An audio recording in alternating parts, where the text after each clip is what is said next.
Hey, good morning, Choice Residential. Hope your day is off to a great start. So today I want to talk about when you have a seller who purchased the home not that long ago, let's say 1 to 3 years ago. With the Real Estate Commission's push on agents discovering and disclosing material facts, we need to think about the idea that that homeowner had a home inspection done when they purchased the home. The Real Estate Commission expects us to retain our transaction files for 3 years.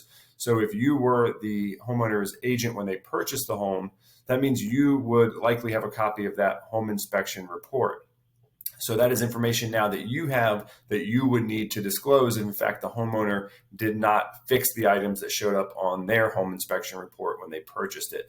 So there are no hard and fast rules on this, but we're using the 3-year mark because that's the amount of time in which you should have retained as the agent. You should have retained that home inspection report in your transaction file. So if you're listing a home where the seller purchased it 3 years or less ago, and you were the agent when they purchased it, be aware that you need to be reviewing that home inspection report and disclosing anything that wasn't fixed. So you're going to need to have that conversation with the seller.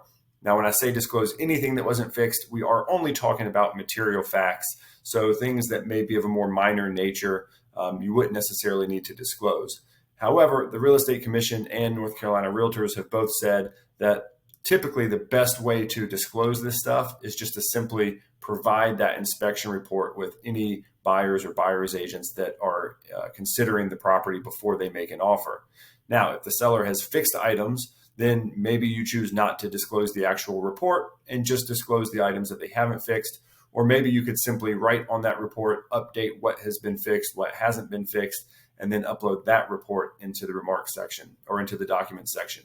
Now, if you weren't the agent that helped them, just make sure that you're educating the seller that they either need to, when they're filling out the property disclosure, they either need to mark no representation on everything, or they need to give careful consideration to what showed up on their inspection report.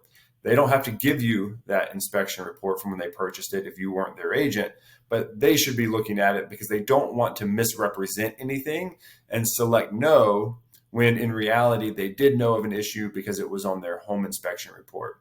All of this is coming to light more and more because the Real Estate Commission is getting more and more complaints about listing agents not disclosing material facts.